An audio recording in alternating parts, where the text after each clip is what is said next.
Hello everyone, स्वागत है दोस्तों सभी का इंजीनियर्स वाला में। आई एम अभिनेश, आप सभी का दोस्त। तो दोस्तों, आज हम बात करेंगे यहाँ पे बीटीएससी इलेक्ट्रिकल के सिलेबस के बारे में और इसका जो प्रीवियस ईयर कट ऑफ है उसके बारे में और एलिजिबिलिटी के बारे में। तो चलिए स्टार्ट करते हैं दोस्तों अपने वीडियो का। सभी का स्वागत है गाइस इंजीनियर्स वाला में। आई एम अभिनेश, आप सभी का दोस्त। तो देखो, सबसे पहले अगर हम बात कर ले यहाँ पे कनीय अभियंता, अगर हम वेतन की बात करें इनकी पे की, तो आप देख सकते हैं जो ग्रेड पे हमारे पास है 4600 के ग्रेड पे आपकी सैलरी बनेगी। हालांकि जब ये आपके पास है फाइनल पे जब लगेगा यहाँ पे टीएडीए सब कुछ मिला के, तो लगभग 50,000 तक के पहुंच जाता है। अगर हम यहाँ पे क्वालिफिकेशंस की बात करें तो आप देख सकते हैं इंडियन सिटीजन होना जरूरी है हमारे पास में, और विद्युत अभियंत्रण यानी कि इंजीनियरिंग में डिप्लोमा या फिर समकक्ष आपके पास में योग्यता होनी चाहिए, राइट। और एआईसीटी से आपके पास में अप्रूव होना चाहिए, रेगुलर कोर्स होना चाहिए। यहाँ पे जो डिस्टेंस कोर्स है वो यहाँ पे एलिजिबल नहीं है आपके पास में, ठीक है। चलिए, इसके बाद में अगर हम बात करें मेन चीज जो हमारे पास में है वो है आपके पास में सिलेबस। तो देखिए यहाँ पे एग्जाम पैटर्न में क्या दे रखा है। प्रश्न पत्र में कुल 100 प्रश्न होंगे जो कि सभी कार्य क्षेत्र विषय के होंगे आपके पास में ना। तो आप यहाँ पे देख सकते हैं, और हिंदी और इंग्लिश जो है आपके पास में दोनों ही लैंग्वेजेस में गाइस ये जो क्वेश्चन पेपर है, क्वेश्चन पेपर आपको देखने को मिल जाएंगे। और यहाँ पे गाइस 1/4 आपके पास में जो निगेटिव मार्किंग है, 1/4 निगेटिव मार्किंग भी दे रखा है। ऐसे में बात करते हैं कि जो टेक्निकल सिलेबस है, टेक्निकल सिलेबस क्या होना चाहिए, क्योंकि आयोग की तरफ से कोई स्पेसिफाइड नहीं दिया गया है। तो देखिए यहाँ पे जो प्रीवियस ईयर पेपर है उसको देखने के बाद में जो यहाँ पे डिस्कशन गाइस जो निकाला गया है वो आपके पास में एग्जैक्ट ये सिलेबस आपका निकल के आता है।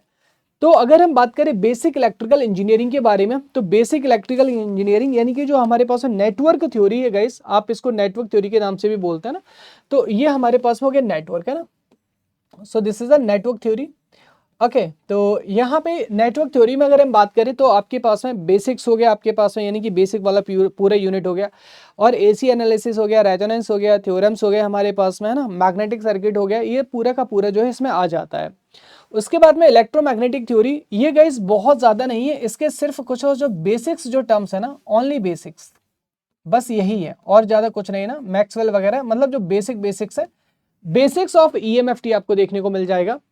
Power system and power electronics की बात करें तो पावर सिस्टम गाइस यहाँ पे पूरा ही पूछा जाता है। यानी कि पावर सिस्टम में अगर हम बात करें तो जनरेशन हो गया हमारे पास में, ट्रांसमिशन हो गया, अनस्विच गियर एंड प्रोटेक्शन हो गया, तो कंप्लीट आपका पावर सिस्टम है, इसमें कुछ भी लीव नहीं करना। पावर इलेक्ट्रॉनिक्स एंड ड्राइव में भी सारे क्वेश्चन पूछे गए, लेकिन मोस्टली जो फोकस रहा है वो एससीआर और रेक्टिफायर के ऊपर कहा गया है। तो मोस्टली अपन को यहाँ पे जो एससीआर और जो रेक्टिफायर्स है ना, इसके ऊपर यहाँ पे जो है फोकस करना है। ऑल्दो यहाँ पे आपको पूरा ही पढ़ना है वैसे तो। इसके बात करें इलेक्ट्रिकल मशीन में, तो मशीन के केस में देखिए गाइस वंस अगेन यहाँ पे पूरा का पूरा यहाँ पे जो सिलेबस रखा गया है आपका, ट्रांसफार्मर हो गया, सिंगल फेज और 3 फेज हो गया, डीसी मशीन हो गया, जनरेटर हो गया, उसके बाद में इंडक्शन हो गया, synchronous single phase machine, as well as जो स्पेशल मशीन से वो हो गया। मेजरमेंट और इंस्ट्रूमेंटेशन का भी यहाँ पे आपका पूरा ही सब्जेक्ट रखा गया है, मतलब पूरा ही यहाँ पे रखा गया है, कुछ अलग से आपको नहीं रखा गया है। तो जो अपन जेई लेवल पे पढ़ते हैं एसएससी पे, वो पूरा सब्जेक्ट आपको देखने को मिल जाएगा। देन हम बात करें यूटिलाइजेशन ऑफ इलेक्ट्रिकल एनर्जी, यानी कि हीटिंग, वेल्डिंग, इसी में ये सब कुछ मैंने यहाँ पे अलग अलग नहीं लिखा है, तो यूटिलाइजेशन वगैरह ये सारी चीजें आ जाती। देन बेसिक इलेक्ट्रॉनिक्स, लेकिन बेसिक इलेक्ट्रॉनिक्स में गाइस यहाँ पे ध्यान रखिएगा, बेसिक इलेक्ट्रॉनिक्स लिखा जरूर है, लेकिन यहाँ पे ओपैम्प वगैरह सारे जो क्वेश्चन यहाँ पे पूछे जाते हैं, और यहाँ पे अच्छा खासा जो यहाँ पे जो पोर्शन है और जो लेवल है, दोनों ही चीजें यहाँ पे हमें देखने के लिए मिल जाती हैं बेसिक इलेक्ट्रॉनिक्स के क्लास में। तो ये आपके पास में गाइस यहाँ पे जो एक्सपेक्टेड सिलेबस है वो आपके पास में रहने वाला है बीटीएससी जेईई का, ठीक है।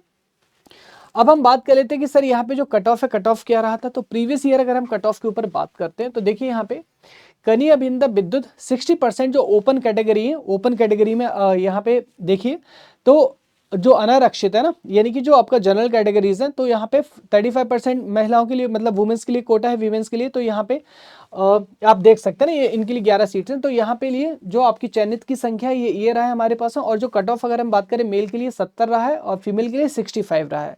सिमिलरली ईडब्ल्यूएस के लिए अगर हम बात करें तो ईडब्ल्यूएस के लिए 64 रहा है और ईडब्ल्यूएस फीमेल्स के लिए 63 रहा है।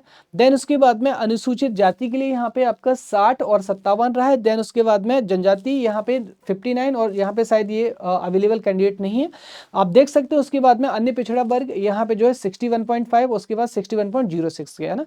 उसके बाद में यहाँ पे जो पिछड़ा वर्ग है इसके लिए 64 कट ऑफ यहाँ पे गया है। इसके बाद में 40% जो बिहार गवर्नमेंट जो पॉलीटेक्निक है ये यहाँ पे रखा गया है। तो जो 40% के अंडर जो यहाँ पे रखा गया है कोटा यहाँ पे जनरल कैटेगरीज का, तो आप देख सकते हैं ये रहा है हमारे पास में 62 और महिलाओं के लिए यानी कि विमेंस के लिए रहा है आपके पास में 61। उसके बाद में यहाँ पे EWS हो गया, SC ST आप यहाँ पे देख सकते हैं। तो ये कट ऑफ यहाँ पे रखा गया है। तो मतलब कट ऑफ आप देख सकते हैं ना, दोनों कैटेगरी में एक अच्छा खासा कट ऑफ गया है। तो हमें जो तैयारी है, तैयारी एक अच्छे ही लेवल की दोस्तों करनी होगी, हल्के में मत लीजिएगा। इसके लिए सबसे जो बेस्ट स्ट्रेटजी मैं बताता हूँ, SSC JEE का लेवल आपका कंप्लीटली यहाँ पे मैच करता है। तो आप SSC JEE को यहाँ पे टारगेट करके चलिएगा। तो टेक्निकल में जितने भी सब्जेक्ट हैं एटलीस्ट आप उसके 10 साल के जो प्रीवियस ईयर क्वेश्चन है वो लगा लीजिएगा, प्लस 2 से 3 टेस्ट सीरीज आप लगा लीजिएगा। ये आपके लिए मोर देन सफिशिएंट हो जाएगा। अगर इसके बावजूद अगर आपके पास में टाइम बच जाता है तो आप यहाँ पे IOCL हो गया, NHPC हो गया, इनके जो प्रीवियस ईयर पेपर है, इनके प्रीवियस ईयर क्वेश्चन को थरोली आप 2 से 3 बार लगा लीजिएगा। ये आपके पास में सफिशिएंट होगा। क्वेश्चन के लेवल की अगर हम बात करें तो थ्योरेटिकल न्यूमेरिकल दोनों ही रहता है, बट मोस्टली यहाँ पे आपको थ्योरेटिकल क्वेश्चंस ही देखने को मिलेंगे, न्यूमेरिकल देखने को मिलेंगे बट वो इजी टू सॉल्व होते हैं। तो आपको कुछ अलग से नहीं करना है। टेक्निकल के लिए जो JEE लेवल है, मतलब जो SSC है, उसी के लिए परफेक्ट प्लानिंग की तरह ही आपका चला जाता है। ठीक है दोस्तों। इसके अलावा अगर यहाँ से गाइस फिर भी आपको कोई भी हेल्प की जरूरत हो ना, कोई भी हेल्प की जरूरत हो, तो आप यहाँ पे सिंपल टेलीग्राम ज्वाइन कर लीजिएगा, अभिनेश सर PW। यहाँ पे सारे स्टूडेंट्स कनेक्टेड हैं और आप यहाँ पे मेरे से भी पूछ सकते हैं जो भी आपको डाउट आए, अभिनेश सर PW है ना। तो ये टेलीग्राम के लिए आप मुझसे यहाँ पे कांटेक्ट कर सकते हैं, ठीक है, TG पे। ओके चल। सो एंड गाइज आप सभी को wish you very very happy new year. I will pray on the behalf of the physics वाला एंड इंजीनियर्स वाला, आप सभी का जो नया साल 2026 है बहुत अच्छा जाए दोस्तों, और यहाँ पे BTSC JEE में आपको बहुत अच्छी नौकरी मिले। तो नमस्कार एंड धन्यवाद।